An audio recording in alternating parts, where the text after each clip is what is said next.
الحمدللہ وکفا وسلام علی عباده الذین اصطفى اما بعد فاعوذ باللہ من الشیطان الرجیم بسم اللہ الرحمن الرحیم انک لعلی خلق عظیم وقال النبی صلی اللہ علیہ وسلم اکمل المؤمنین ایمانا احسنهم خلقا او کما قال علیہ الصلاة والسلام آمنت باللہ ومولانا عظیم وصدق رسولہ النبی الکریم۔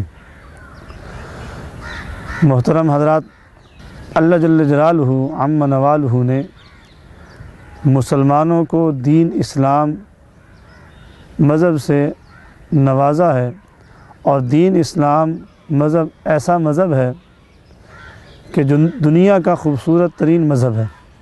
اس بات کو صرف ہم نہیں کہتے بلکہ دوسرے مذاہب کے لوگ بھی اس بات کو تسلیم کر چکے ہیں کہ جو تعلیمات اسلام کی ہیں وہ دوسرے کسی مذہب کے اندر نہیں ملتی ہیں۔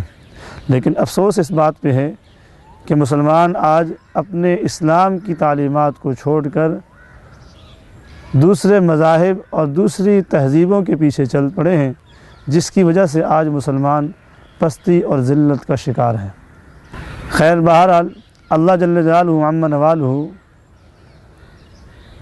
اس آیت مقدسہ کے اندر انک لعلی خلق عظیم رسول اللہ صلی اللہ علیہ وسلم کی ایک صفت بیان فرما رہے ہیں کہ بے شک آپ لعلی خلق عظیم اخلاق کے پیکر ہیں اور اخلاق کا مجسمہ ہیں، اعلیٰ درجے کے اخلاق آپ کے اندر پائے جاتے ہیں۔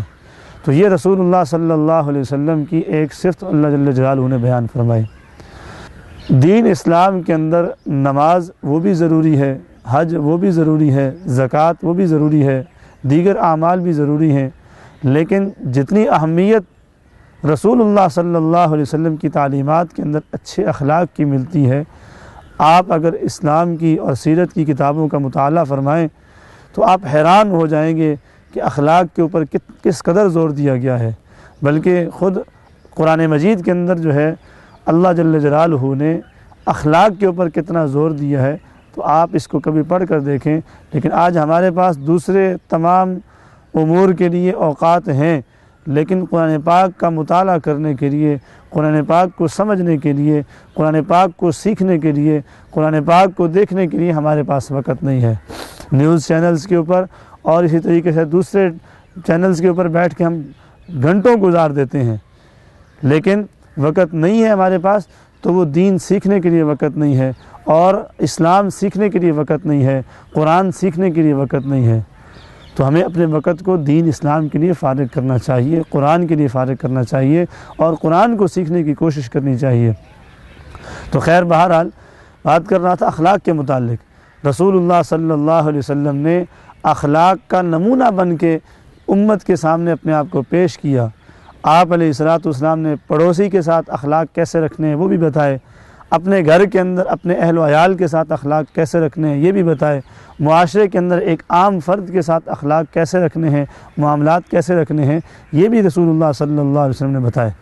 ابو درداء رضی اللہ تعالیٰ عنہ کی ایک روایت مشہور ہے، وہ ایک مرتبہ اپنے گھر کے اندر نماز پڑھ رہے تھے رات کے وقت، ان کی اہلیہ پاس سوئی ہوئی تھی، ان کی آنکھ کھلتی ہے تو دیکھا ابو درداء رضی اللہ تعالیٰ عنہ نماز کے اندر مصروف ہیں، نماز کے اندر مشغول ہیں، اور وہ ایک دعا مانگ رہے ہیں۔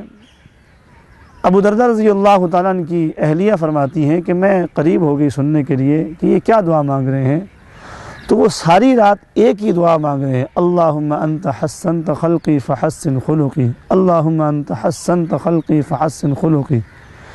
یہ آئینہ دیکھنے کی بھی دعا یہی ہے۔ احادیث کے اندر جس وقت آپ اپنا چہرہ شیشے کے اندر دیکھتے ہیں تو یہی دعا پڑھ کے شیشہ دیکھنا چاہیے، اللہم انت حسنت خلقی فحسن خلقی۔ تو اہلیہ ابو درداء رضی اللہ تعالیٰ عنہ کی فرماتی ہیں میں یہ دعا سنتی رہی کہ ابو درداء ساری رات یہ ایک ہی دعا مانگے جا رہے ہیں، اللہم انت حسنت خلقی فحسن خلقی۔ تو ابو درداء رضی اللہ تعالیٰ عنہ جو ہے وہ رات بھر یہی دعا کرتے رہتے ہیں۔ صبح کو ابو درداء رضی اللہ تعالیٰ عنہ کی اہلیہ ان سے پوچھتی ہیں کہ آپ ساری رات ایک ہی دعا مانگے جا رہے تھے، اللہم انت حسنت خلقی فحسن خلقی، اس کی کیا وجہ ہے؟ معنی اس کا یہ ہے کہ اے اللہ، جیسے آپ نے میری صورت کو اچھا بنایا ہے ایسے میرے اخلاق کو بھی اچھا بنا دیں۔ تو ابو دردہ رضی اللہ تعالیٰ عنہ فرمانے لگے میں اس لیے اس دعا کو مانگ رہا ہوں، اس لیے یہ دعا مانگ رہا ہوں کہ اعلیٰ اخلاق والا جنت کے اندر اعلیٰ مقام کے اوپر ہوگا۔ ابو دردہ رضی اللہ تعالیٰ نے فرمایا، جس کا مفہوم ہے کہ اعلیٰ اخلاق جو ہیں وہ انسان کو جنت کے اندر لے جانے کا سبب ہیں، اور اعلیٰ اخلاق نہ ہونے کی وجہ سے انسان جہنم کی طرف چلا جائے گا۔ اور ترمذی کی ایک روایت ہے کہ جس کا مفہوم ہے حضور علیہ الصلوۃ والسلام نے ارشاد فرمایا کہ اعلیٰ اخلاق والا، اچھے اخلاق والا دوزخ کی آگ بھی اس کو نہیں پہنچ سکے گی۔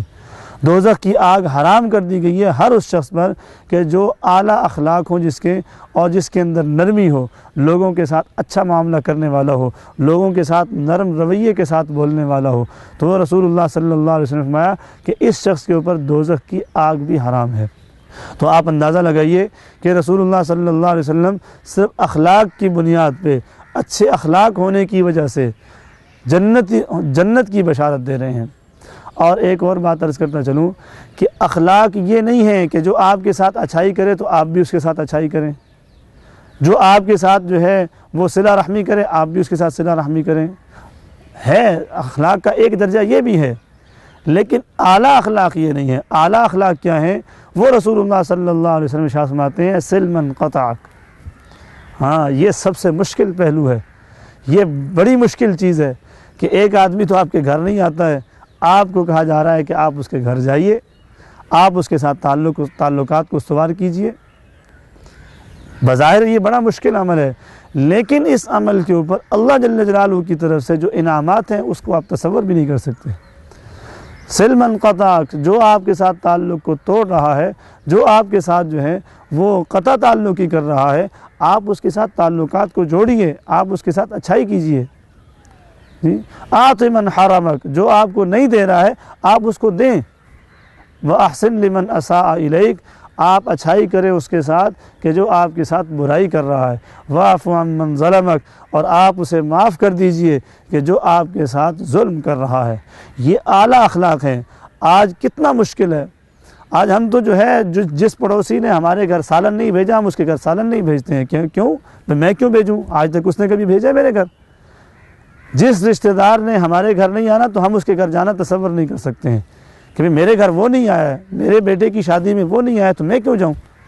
تو یہ دنیاوی اعتبار سے تو ٹھیک ہے، آپ کی بات برابری کر رہے ہیں آپ، لیکن اخلاق اور اسلام یہ ہمیں نہیں سکھاتا ہے۔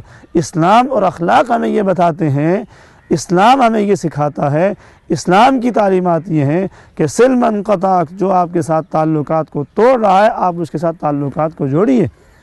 آت من حرمک، جو آپ کو محروم کر رہا ہے، جو آپ کو آپ کا حق نہیں دے رہا ہے، آپ اسے اپنا حق جو ہے وہ دیجئے، آپ اس کا جو حق ہے وہ اس کو دیجئے۔ اور وَأَحْسِن لِمَنْ أَسَاءَ إِلَيْكَ، اس کے ساتھ اچھائی کرے جو آپ کے ساتھ برائی کر رہا ہے۔ جس نے آپ کے ساتھ زیادتی کی، آپ کے ساتھ جس نے برائی کی، آپ اس کے ساتھ اچھائی کریں۔ اور یقین جانیے کہ جس وقت آپ اپنا رویہ ایسا بنا لیں گے کہ جو آپ کے ساتھ تعلقات کو توڑ رہا ہے آپ اس کے ساتھ تعلقات کو جوڑیں گے تو خود بخود انسان شرمندہ ہو جاتا ہے، دوسرا انسان خود بخود شرمندہ ہو جائے گا اور وہ اپنے ساتھ آپ کے ساتھ تعلقات کو بہتر بنائے گا۔ اور اسی طریقے سے جو ہے جس آدمی نے آپ کے ساتھ ظلم کیا، آپ اس کے ساتھ جب جا کے جو ہے وہ اچھائی والا معاملہ کریں گے، آپ اس کے ساتھ زیادتی نہیں کریں گے، تو خود بخود اس کے دل کے اندر احساس پیدا ہوگا کہ میں نے تو اس کے ساتھ زیادتی کی تھی، میں نے تو اس کے ساتھ یہ ظلم کیا تھا اور اس نے جو ہے میرے ساتھ اچھائی کی ہے۔ تو معاشرے کا حسن یہی ہے کہ آپ اپنی طرف سے اچھائی کے اندر پہل کیجئے۔ ہم کوشش یہ کرتے ہیں کہ پہلے دوسرا اچھائی کرے پھر ہم اچھائی کریں، تو یہ تو کوئی اچھائی نہیں ہے کہ آپ دوسرے کا انتظار کریں۔ نہیں، آپ کی اچھائی یہ ہونی چاہیے کہ آپ دوسرے کی اچھائی کا انتظار کیے بغیر خود اچھائی کرنے کے لیے پہل کریں۔ تو اعلیٰ اخلاق جو ہیں، ان اعلیٰ اخلاق کی تعلیمات دی گئی ہیں، بلکہ ایک مرتبہ رسول اللہ صلی اللہ علیہ وسلم نے ارشاد فرمایا بعثت لأتمم مکارم الاخلاق، مجھے تو بھیجا ہی اسی لیے گیا ہے کہ میں اخلاق جو ہے تمہیں سکھاؤں۔ آپ علیہ السلام نے اپنے صحابہ کو اخلاق سکھائے، اپنے پڑوسی کے ساتھ حسن معاملہ سکھایا، تاجر ہے تو تاجر کو اپنے جو ہے وہ لین دین کرنے والے کے ساتھ معاملہ سکھایا، گھر کے اندر ہے تو اپنے اہل و عیال کے ساتھ اچھائی کا حسن سلوک کا معاملہ جو ہے وہ سکھایا۔ اسی طریقے سے ہر انسان کے ساتھ اچھائی کا سلوک اور جو ہے وہ حسن سلوک کا حکم دیا رسول اللہ صلی اللہ علیہ وسلم نے۔ تو اس لیے ہمیں اپنے اخلاق کے اوپر غور کرنا چاہیے۔ آج معاشرے کے اندر جو فساد ہے، معاشرے کے اندر جو بگاڑ ہے، اس بگاڑ کی اور اس فساد کی بڑی وجہ یہی ہے کہ ہم اپنے اخلاق کو ٹھیک کرنے کی کوشش کرتے نہیں ہیں اور دوسرے سے توقع کرتے ہیں کہ وہ میرے ساتھ اچھائی کرے۔ ہم خود پہل کرتے نہیں ہیں اور دوسرے سے توقع کرتے ہیں کہ وہ ہمارے ساتھ جو ہے وہ اچھائی کے اندر پہل کرے۔ تو اس لیے ہم اپنے آپ کو ٹٹولیں، اپنے آپ کو جو ہے اپنے آپ کو کوستے ہوئے کہ بھئی مجھے اللہ نے مسلمان پیدا کیا ہے، مجھے اللہ نے اچھے اخلاق جو ہے وہ پیدا کرنے کا حکم دیا ہے۔ جب میں اپنی ذات کے اعتبار سے یہ سوچنا شروع کر دوں گا کہ مجھے اللہ نے اچھے اخلاق کا حکم دیا ہے، اچھے اخلاق کے اندر جو ہے راستے سے تکلیف دہ چیز کو ہٹانا بھی ہے۔ جب آپ راستے سے تکلیف دہ چیز کو ہٹائیں گے تو دوسروں کے دلوں میں خود بخود محبت پیدا ہوگی، اور جب آپ جو ہے پوشیدہ کسی سے چھپ کے جا کے راستے کے اندر جا کے گند کوڑا کچرا ڈالیں گے اور پتھر جو ہے وہ پڑا ہوا ہے آپ دیکھ رہے ہیں لیکن اس کو چھوڑ دیں گے تو لوگوں کے دلوں میں محبت تو نہیں آئے گی۔ تو اس لیے اپنے اخلاق کو اچھا کرنے کی کوشش کرنا، اپنے اخلاق کو بہتر بنانے کی کوشش کرنا، اس کی مشق کریں ہم کہ ایک آدمی نے مجھے گالی دی ہے تو اس گالی کے اوپر جو ہے میں خاموش ہو جاؤں۔ اور وہ حدیث پاک رسول اللہ صلی اللہ علیہ وسلم کی کہ سباب المسلم فسوق وقتالہ کفر، کہ مسلمان کو گالی دینا یہ فسق ہے، یہ گناہ ہے۔ اب ایک آدمی کو کسی نے گالی دی اور وہ اس گالی کے اوپر صبر کرتا ہے تو اس صبر کرنے کی وجہ سے اللہ جل جلالہ جو اس کو انعام دیں گے، جو اللہ جل جلالہ اس کے ساتھ جو ہے وہ معاملہ فرمائیں گے، اس کی سوچ بھی جو ہے وہ اس تک نہیں پہنچ سکتی ہے۔ اسی وجہ سے رسول اللہ صلی اللہ علیہ وسلم نے ایک موقع پر ارشاد فرمایا کہ جو انعامات اللہ جل جلالہ کی طرف سے ایک مسلمان کے لیے تیار کیے گئے ہیں جنت کے اندر، کسی آنکھ نے دیکھے نہیں، کسی خیال کے اندر ان کا گمان آ نہیں سکتا، وہ سوچے ہی نہیں جا سکتے کہ اللہ جل جلالہ کیسے انعامات اور کیسے جو ہے اللہ جل جلالہ نے اس کے لیے انعامات تیار کر کے رکھے ہوئے ہیں، کیسی نعمتیں تیار کر کے رکھی ہوئی ہیں۔ تو اس لیے اپنے اخلاق کے اوپر ہم غور کریں، فکر کریں اس کے اوپر کہ میرے اخلاق کی وجہ سے میرا پڑوسی متاثر ہے، میرے اخلاق کی وجہ سے میرے اہل و عیال متاثر ہیں، میرے اخلاق کی وجہ سے پورا معاشرہ متاثر ہے۔ اور اگر میرے اخلاق اچھے ہو جائیں، آج سب سے بڑی مصیبت یہی ہے کہ ہم اپنی طرف نہیں دیکھتے ہیں، پھر میرے اخلاق جیسے بھی ہیں وہ اس کو ٹھیک ہونا چاہیے، میرے پڑوسی کو یہ کرنا چاہیے۔ تو جس وقت ہم پہل کریں گے اور ہم اپنے اخلاق کو درست کرنے کی کوشش کریں گے تو دوسروں کے اخلاق خود بخود آپ کے ساتھ ٹھیک ہوتے چلے جائیں گے۔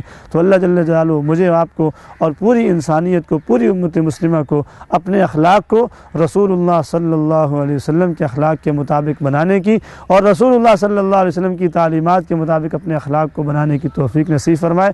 وآخر دعوانا ان الحمد للہ رب العالمین۔